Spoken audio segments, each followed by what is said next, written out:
Hey guys, happy February. It's the it's the season of love, which can be scary, which can be exciting, all sorts of mix of things. When I think that for me, as I've stated before in other posts, that for me each holiday is a holiday to honor various aspects of humanity. And despite the commercialization of Valentine's Day being a season of like, oh, show your loved one you care and buy them a bunch of stuff and buy them chocolates and buy them diamonds and blah, blah, blah, that soapbox aside, I really appreciate a holiday dedicated to honoring love. Love is literally the greatest common denominator between all that exists, between people and animals, society, the earth, the universe. That there is a I don't want to get too far out. This was supposed to be short, but there is a unified field of energy that connects everything. And whether you're a Eastern mystic, whether you're a scientific, physicist, whether you're a devout Christian, no matter what your background is, you come from an understanding that there is in fact a unified field of energy connecting everything. It's just something that's just understood.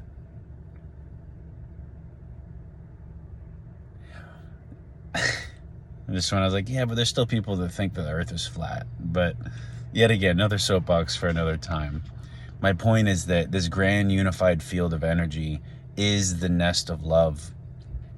This is that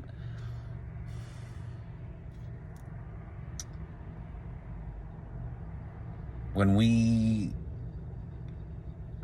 can let the things go that keep us separated from each other, from our family, from our significant others, from our friends, from the people in the grocery store next to us, from people online. If you notice that the things that often keep us separated are the barriers preventing connection, either miscommunication, judgment, contentment, resentment, all these just generalized fear, confusion, especially nowadays, that these things are being utilized as barriers to prevent us from seeing the unified field that we're all a part of, the fact that we're all part of the same system, the same body, the same life. Like if you haven't been able to come to see just how in fact everything's connected, then I challenge you to let that be something you try to focus on this year. As far as, instead of seeing all the different ways in which we're separate and different, look at all the ways in which we're the same, the ways in which we're connected. You can start biologically. The fact that the same atoms of nitrogen, helium, oxygen, calcium that are in my bones are in the tree that I'm looking at, or in the car that I'm sitting in right now, are in the same molecules that are up in the stars and nebular gases out in the universe. We are so much connected to each other in this universe that it's insane not to understand that. It's a good starting point.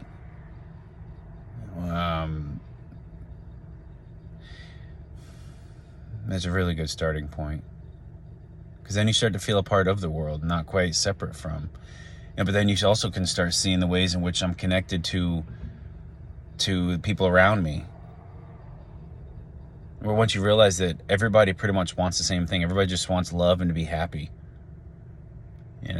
Whether you're black, white, whether you're from New Jersey, Boston, Connecticut, I don't know, Uruguay, like whatever. People generally want the same thing. As humans, we, for the most part, want to exist, and we want to be happy, content, fulfilled. Ways we go about that are different, but we spend a lot more time looking at the ways in which we're different, which is a great survival skill. It's great to know the ways in which I'm different than you. Well, I'm white, you're black. That makes us different. Well, okay, if that's what you're going to focus on, the ways in which we're different, then we're always going to be different.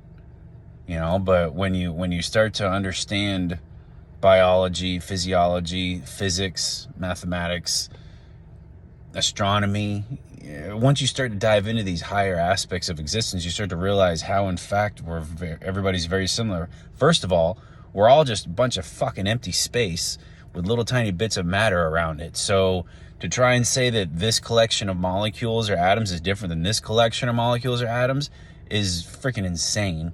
And if you don't understand it, dive into quantum physics, quantum mechanics.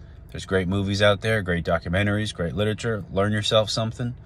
And you start to see how similar we really are. But we're raised in a society that looks at the ways in which we're different. I can remember in high school, getting to high school and being told that this school across town is our rivals. They're our rivals. You gotta hate them. Well, why? Well, because they're the other school. And I remember being like, but I got friends that go to that school. Why do I gotta hate them? Well, because that's what we've done. That's the tradition. They're our enemies. And then I indoctrinated this hate for this other school. Well, because they're them and we're us. So we gotta hate them. And even though I saw the insanity, I still participated in it because I wanted to be a part of. And you see this nowadays too with everybody's obsessive, sporting collective insanity. Like I see these reports of like people that are Boston fans like beating up Yankee fans. It's like I laugh at it now because I used to be a part of that. If you're not from New England, then everyone else sucks, and yet again, it's just a socially acceptable way in which we pay attention to the things that keep us separate instead of the things that bring us together. I think I went off on a little tangent, but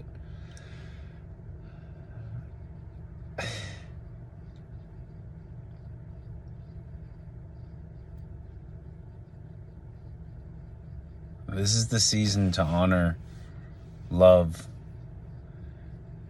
to honor the fact that free-flowing exchange of energy is what connects and binds everything around us. The people that are standing next to you, they are a being of love wrapped around layers of fear, insecurity, resentment, to-do lists, all these things that keep them bounded from expressing that joy within themselves, from expressing that energy of love. And I'm just kind of touching the surface on a lot of this stuff, so I get it. I think I'm kind of just bouncing over stuff, but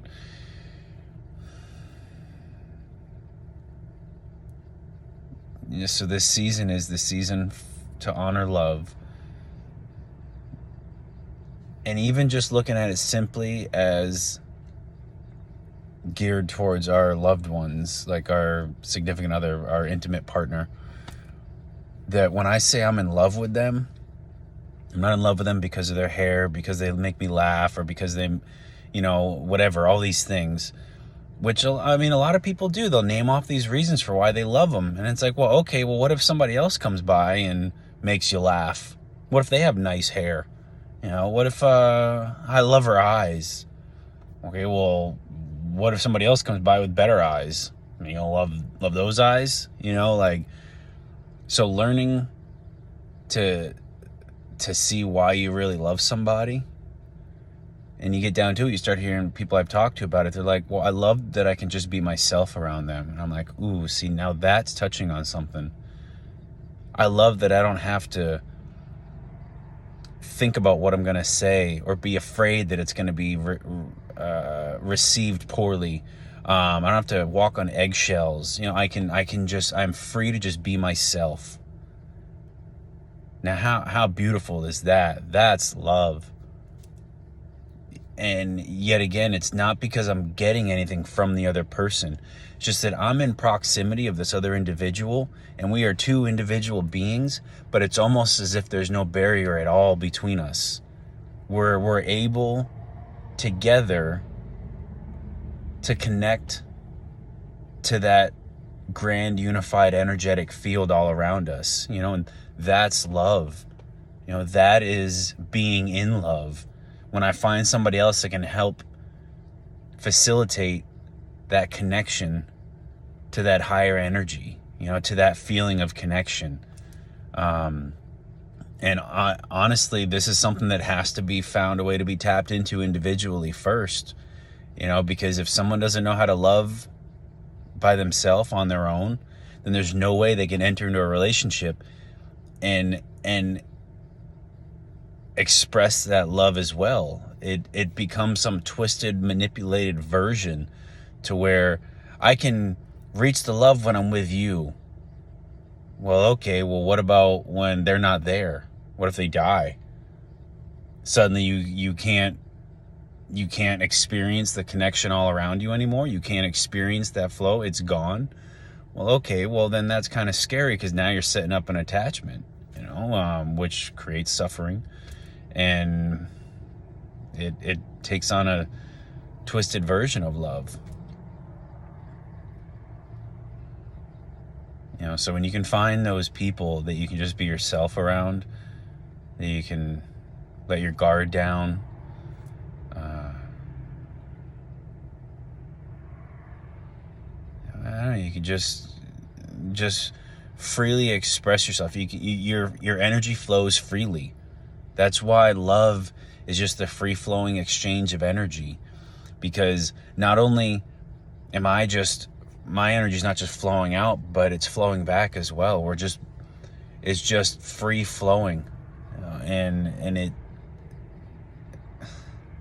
it's beautiful because it's not draining. It's simultaneously energizing and not draining.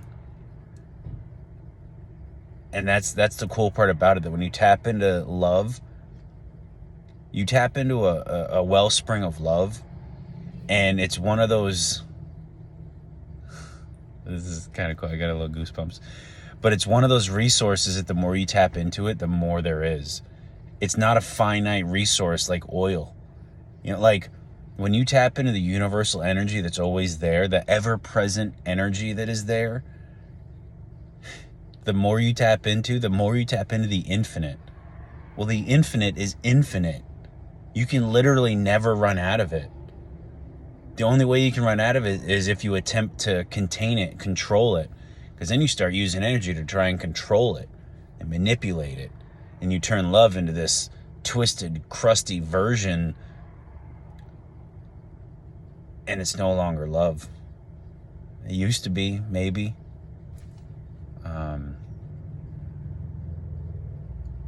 But yeah, so we get to honor love this year.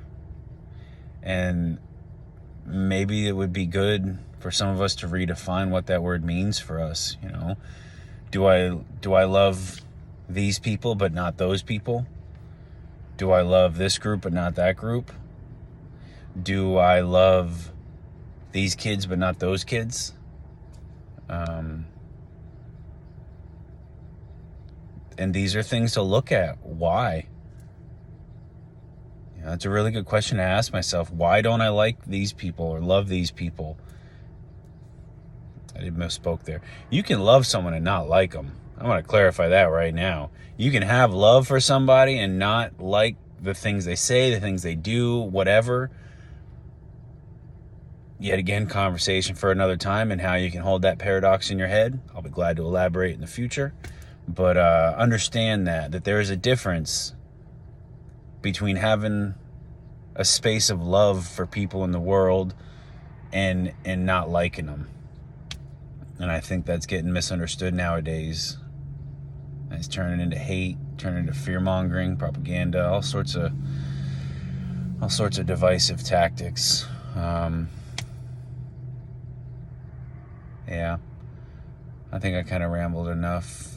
I'll touch on more of this stuff in the future, but I implore you to look at what I love. What does love mean to me? Why do I love the people that I love in my life? Why do I not love the people I don't love?